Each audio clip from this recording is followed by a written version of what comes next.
nagbigay po ng mga pahayag yung mga political analysts patungkol po dito sa posibleng dahilan kung bakit maaga na nagdeklara itong si Sara Duterte ng pagtakbo sa pagkapangulo kahit alam naman natin na talagang tatakbo po siya kasi 2023 pa lang, 2024 pa lang sinabi na po niyang paulit-ulit na tatakbo po talaga siya at handa siyang tumakbo sa 2028. Pero nakakapagtaka kasi mga kababayan, 2 taon pa mahigit bago ang eleksyon pero napakaaga naman. Ano po, saglip na magserbisyo, saglip na bigyan ng tamang serbisyo mga kababayan Pilipino po natin, puro pampolitika ang iniisip ni Vice President Sara Duterte, napakaaga. Ano po, so ito, i-play po natin. Too early but not surprised ang ilang political analyst sa presidential bid ni VP Sara. Tingin din nila, strategy lang ito para kilatisin kung sino ang kanyang kaaway at kaalyado. Narito ang... Kaya alam nyo na ha, yung mga kongresista na bumoto dati at kabilang do sa 1/3 na bumoto para ma-impeach si Sara Duterte kapag ka nagbago ang pananaw ng mga yan. Alam nyo na kung bakit mga kababayan ha. Agenda report ni Joan Manalo. The first to declare is almost never the one who ultimately wins. Ito ang paniniwala ng political scientist na si Antonio Contreras matapos magdeklara ng presidential bid ni Vice President Sara Duterte. Paliwanag ni Contreras sa isang Facebook post, malayo pa ang 2028, kaya hindi raw tapang ang pinapakita ng maagang pag-anunsyo ni VP Sara, kundi isang sugal. At bagamat kasi sa totoo lang mga kababayan, ang main goal talaga nila dito, takutin yung mga kongresista. Ano po, takutin yung mga kongresista na kapag ikaw ay nakibahagi or naging partisipasyon ka sa impeachment ni Sara Duterte, kapag ka na-absuelto itong si Sara, humanda ka pagdating ng 2028. Pagbabayarin ka at sisingilin ka at babalikan ka ni Sara Duterte kung sakaling maging presidente siya. Yun yung gusto niya mga kababayang ipaunawa dun sa mga kongresista na magtatangka na pumirma sa kanyang impeachment mga kababayan. At ang isa pa dito, talagang gusto niyang ipakita ano po sa mga kongresista na willing siya sa pagkapangulo at yung mangyayari na impeachment ni Sara Duterte ay isang hakbang lamang para pigilan yung kanyang pagtakbo sa 2028. Sa madalit salita, palalabasin nila publicly na political persecution yung ginagawa dito kay Sara Duterte, yung pagtalakay ng kanyang impeachment. Yun yung gusto niyang palabasin nila, mga kababayan. Ano po, anyway, tuloy pa natin. headline ngayon ang deklarasyon ng bise na tatakbo ito sa pagkapangulo, hindi anya headlines ang nagpapawagi sa eleksyon, kundi makinarya, narrative control, timing at coalition. Dagdag ni Contreras, ipinapakita rin daw ng kasaysayan na rarely decisive ang maagang deklarasyon tulad ng ginawa ni VP Sara.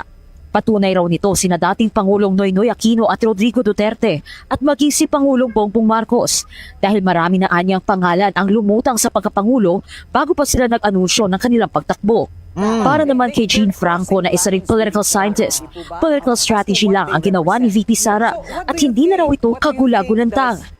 Pero talagang kailangan niyang definitive, kumbaga. Sugal to mga kababayan, sa totoo lang yung ginawa ni Sara Duterte ngayon, sugal yan. Alam nyo, ang possible na mangyari kay Sara Duterte, kapag kami nalasmala siya, baka mapatulad siya kay Binay.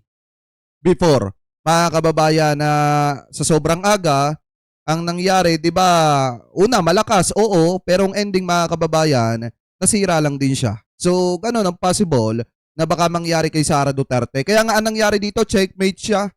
Checkmate siya mga kababayan, lalo na kapag lumabas yung isa sa mga politiko na malakas din pagdating mga kababayan sa larangan ng politika. Alam naman natin mga kababayan na kapag naglaban itong si Lenet, itong si Sara, malaki ang posibilidad na baka matalo pa itong si Sara Duterte. Kasi si Leni Robredo, alam natin may solid na 15 million votes yan. At ngayon yung mga Gen Z, ang karamihan dyan possible na sumuporta pa kay Leni yan. Diba? Paano pa kaya mga kababayan kung sakali na ang suportahan ni PBBM sa pagkapangulo, sa pagkapresidente, sa darating na 2028, si Leni Robredo kung sakaling tumakbo siya. Di po ba mga kababayan? Kaya talo talaga dito, laglag talaga dito si Sara Duterte. Yung sinasabi nilang malakas si Sara, huwag kayo magpapapaniwala dyan. Dahil kung hindi naman talaga dahil sa mga Marcos loyalists, hindi naman mananalo yan. Baka natalo pa yan ni Kiko Pangilinan. Ipaliwanag at i-announce na kasi maraming nangyayari surrounding. Kasi ako, sa totoo lang, ngayon pa lang, sinasabi ko sa inyo mga kababayan, kapag ka si Leni Robredo tumakbo at silang dalawa na lang ni Sara ay naglalaban, maglileni na lang ako kaysa sumuporta kay Sara Duterte. Ano po kasi yung youth, ayaw po niyan kay Sara. Di ba yung mga kabataan? Ayaw ng mga kabataan kay Sara. Ang susuportahan ng mga kabataan dyan, si Leni Robredo. Sinasabi ko lamang po yung totoo mga kababayan na possible na mangyari kung sakaling si Leni at saka si Sara ang maglaban. Her, no, yung impeachment, yung Endless, too early but not tinaguri ang loyalist sa pamilya niya. Tapos yung ano din, yung mukhang yung sa ICC, no, may mga binanggit ng co-perpetrators ng mga tinaguri ang loyalist sa pamilya niya. Tapos yung ano din, yung sa hearing ng charges sa ICC sa ama niya. Dagdag rin ni Franco, mukhang kinailangan ng ilantad na bise ang kanyang plano sa publiko para mailinya na niya kung sino-sino ang mga susuporta sa kanya o hindi. Lalo na't may epekto rin sa bise ang hinaharap na kaso ng kanyang amang si former President Rodrigo Duterte sa International Criminal Court. Kumbaga gusto na niyang magpakilala yung mga supporters niya. Hindi niya rin sigurado how it will play out, no, yung trial. What I mean is that kapag ba nakita ng mga supposedly mga politiko na mukhang makoconvict na talaga si Duterte, yung tatay at saka yung mga co-perpetrators, anong mangyayari? Iiwanan ba siya nito? So kailangan niyang sabihin yun, natatakbo siya para malaman na niya kung sino ang para sa kanya o yung mga hindi sa kanya na mga politiko. Ngayon, dito nyo makikita yung mga kongresista na didishit. Diba? Dito nyo ngayon makikita mga kababayan, yung mga kongresista na didishit na susuporta kay Sara Duterte pagdating ng 2028. Lalo na yung mga mag-a-abstain. Tandaan nyo yan yung mga mag-a-abstain kapag pinag-usapan na yung impeachment ni Sara at yung mga mag-a-absent at hindi pipirma. Ibig sabihin yan, sumusuporta kay Sara Duterte ang mga yan. Ganito rin ang pananaw ni UP Journalism Professor at kontradaya convener Danilo Araw na nagsabing hindi rin pahihiwalay ang ongoing impeachment proceedings na bisa sa Kamara sa ginawa nitong pag-anunsyo ng kandidatura. Sa ngayon, wala pa ring paliwanag si VP Sara kung bakit tila napaaga ang kanyang pag-aanunsyo na tatakbo siya bilang Pangulo ngayong 2028 elections. Para sa agenda, Joan Manalo, Billionaire News Channel. Kasi baka mangyari talaga mga kababayan dito, girl versus girl. Yung magiging labanan pagdating ng 2028. Kasi unang-una, kapag naihilira na ng mga dilawan, yung pambato po nila at mga pinklawan, possible na matalo talaga si Sara Duterte dito. Kasi yung youth ayaw naman kay Sara. Wala naman mga kabataan gasino ang sumusuporta po kay Sara Duterte. Kasi nga, ayaw po nila sa mandarambong mga kababayan. Ngayon, matik nang susuportahan ng mga yan, si Leni Robredo. Kasi alam naman po natin mga kababayan, na karamihan po si Jensei, lalo na at si Sara, ipinupush ni Panelo na si Robin yung kuhanin. Di ba yung mga kabataan galit kay Robin Padilla? Kapag ka si Robin Padilla ang ginawa niyang vice-presidente, automatic laglag yan.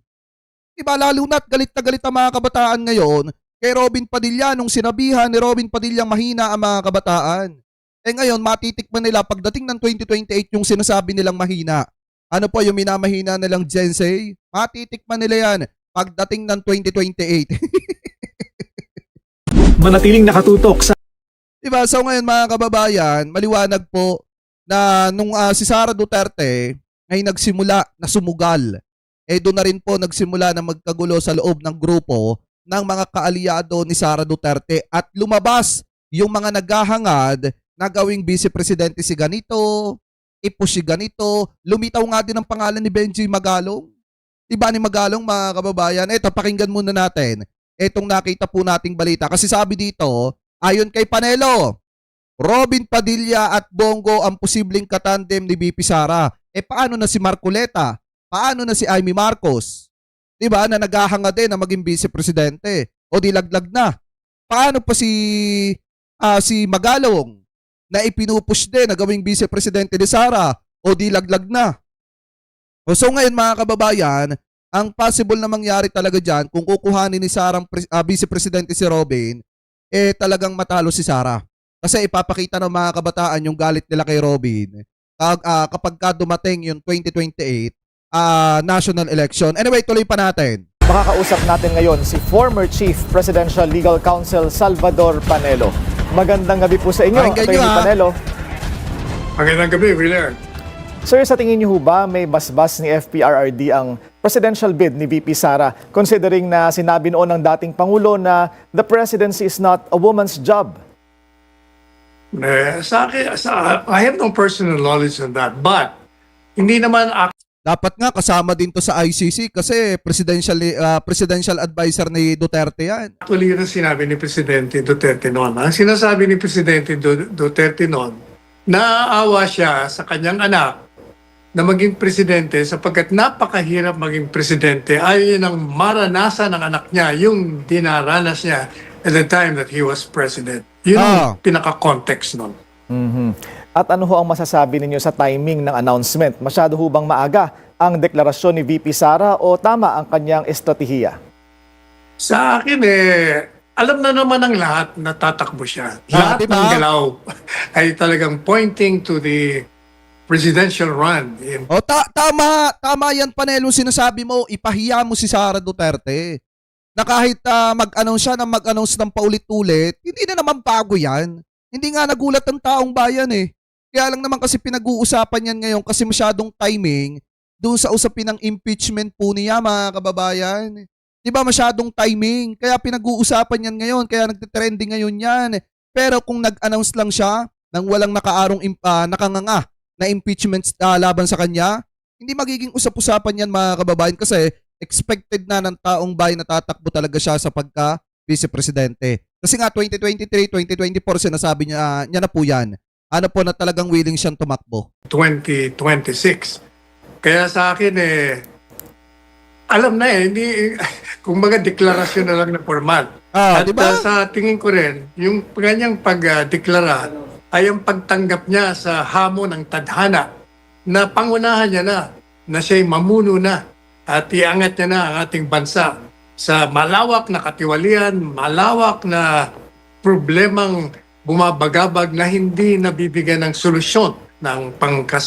Tsaka yung isang dapat iniimbestigahan sa katiwalian bago iaangat mo ang Pilipinas sa katiwalian. Diba? Di lalo na naging kahiya-hiya ang ating bansa. Salukuyang administrasyon. Kawawang At Pilipinas. expectedly, Attorney Sal, maraming lumulutang na pangalan. Pero para sa inyo, sino ang dapat maging katandem ni VP Sara sa 2028? Dalawa lang ang nasa isip ko dyan. Kung hindi si Robin Padilla o si Bongo. Ano ho ang ma-achieve ni VP Sara kung either of the two ang kanyang pipiliin? Loyalty. Abe, pareho malakas malakas pareho si Robin. Nakita naman natin, nag-top notcher.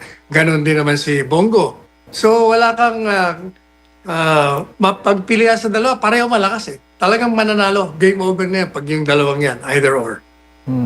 Apat na ang inihaing impeachment complaints laban sa Vice Attorney Sal at tingin ng mga kritiko, paraan lang daw ang kandidatura ni VP Sara para takas. Sureball daw pag si Robin, tandaan nyo yan Pero para sa akin, mga kababayan, laglag na si Robin. Lalo na at ang mga kabataan nga ngayon ay galit na galit kay Robin Padilla. Saan ang mga ito? Ano Diba? ang masasabi ninyo rito? Alam po ninyo, yung impeachment is a political game. Political process yan Kaya yung sinasabi nila na dahil nagdeklara siya para yung mga nandyan magbaliktaran. Unang-una, whether magdeklara siya o hindi, formally, alam ng mga yan na tatakbo siya. Hindi na Hindi na nga kasi bago yan. Hindi na bago yan. Kaya nga wala nang surprise. Nung nagdeklara siyang tatakbo siya sa pagka-presidente, wala nang surprise kasi hindi na po bago yan. matatakasin yan, talagang patakbo siya. Kaya talagang maapektuhan yung impeachment. Makikita mo, kung ang mga pumayag dyan ay bumaba ang bilang ng pabor sa impeachment, ibig sabihin, nandyan na yung politika. Sinasalba na nila mga sarili nila.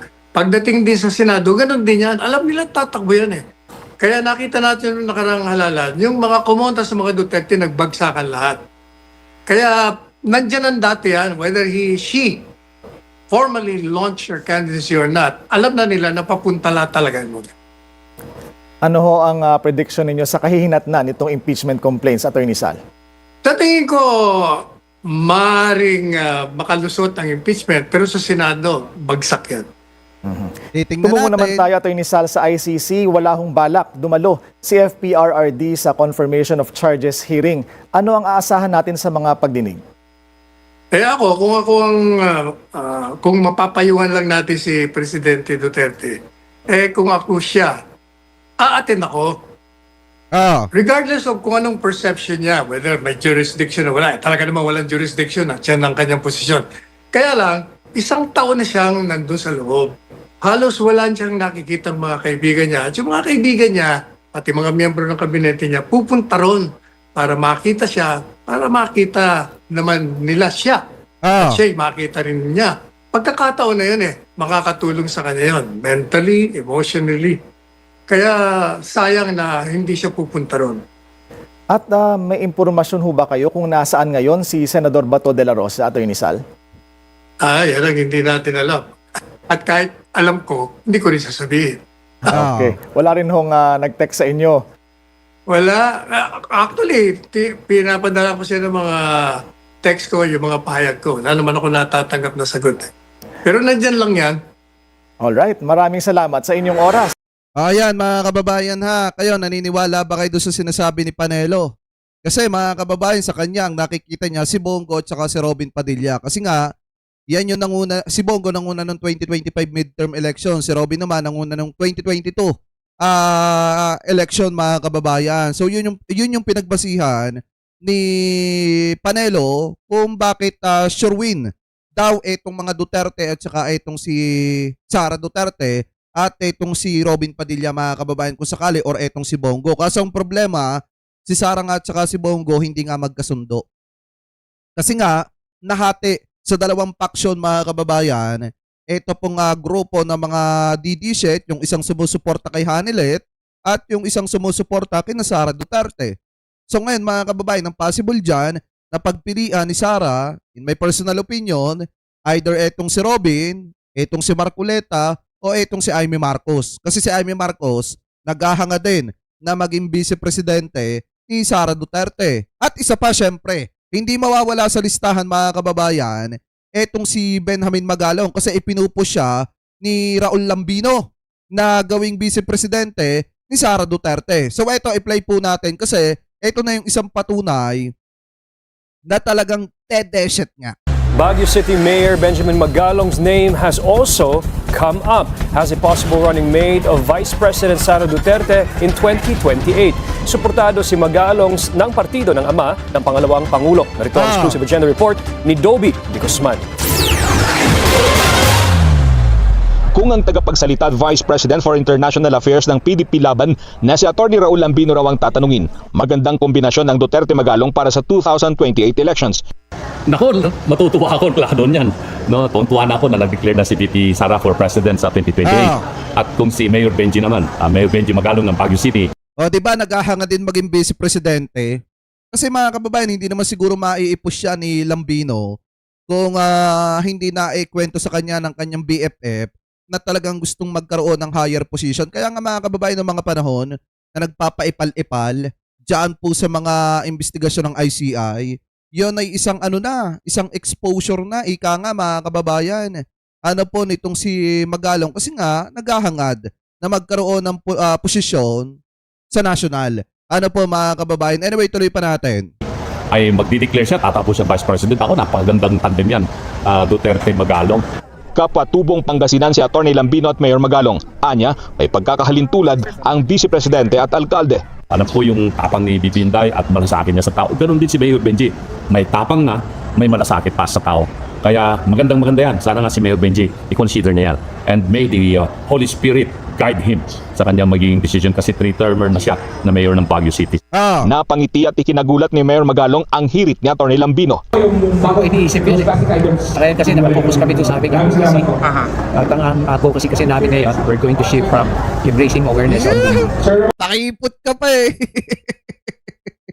Pakiipot ka pa, kunyari hindi alam mga kababayan, ano? corruption issue, choosing the right leaders. Kami, it's not personality focused.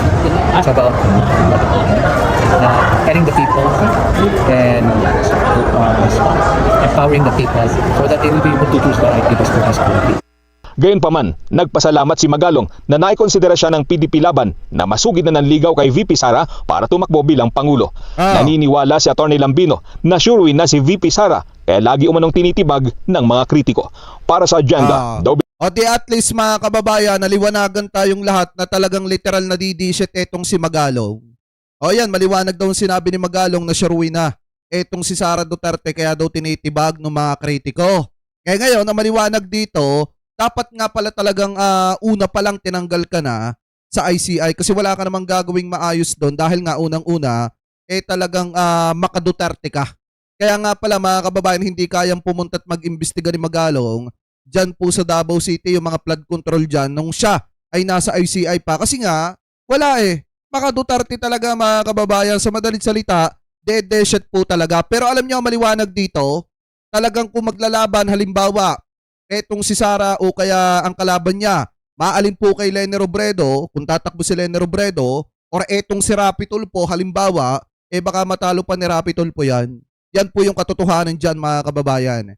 Ano po, kung sakaling tumakbo si Rapi Tulfo, baka nga matalo pa ni Rapi Tulfo yan O kung si Erwin Tulfo ang tatakbo mga kababayan, baka nga matalo pa ni Erwin Tulfo yan. Kaso ang problema, hindi po ata tatakbo si Erwin Tulfo sa higher position mga kababayan. Ganon din si Rapi Tulfo. So ngayon ang possible na makakalaban ni Sara Duterte dito kung tumakbo etong si former VP Leni, baka si Leni pa ang makatalo dyan mga kababayan pagdating ng 2028 national election. So kayo, kung kayong tatanungin mga kababayan, ano po ang masasabi ninyo hingil po dito sa usapin po na ito? Comment below na lamang po kung ano po ang comment at opinion po ninyo hingil po dyan sa issue po na yan mga kababayan. Na di umano, talagang buhat nung nag-announce daw etong si Sara, lumabas din yung mga gusto na magbise dito po kay Sara. So anyway, comment below na lamang po kayo kung anong masasabi nyo, kung bagay ba si Robin na maging bise ni Sara, dahil pareha silang alam nyo na yon mga kababayan, or kung eto bang si Bongo ay tatanggapin ni Sara na vice presidente niya. So comment below na lamang po kung ano po masasabi nyo, hingil po dyan.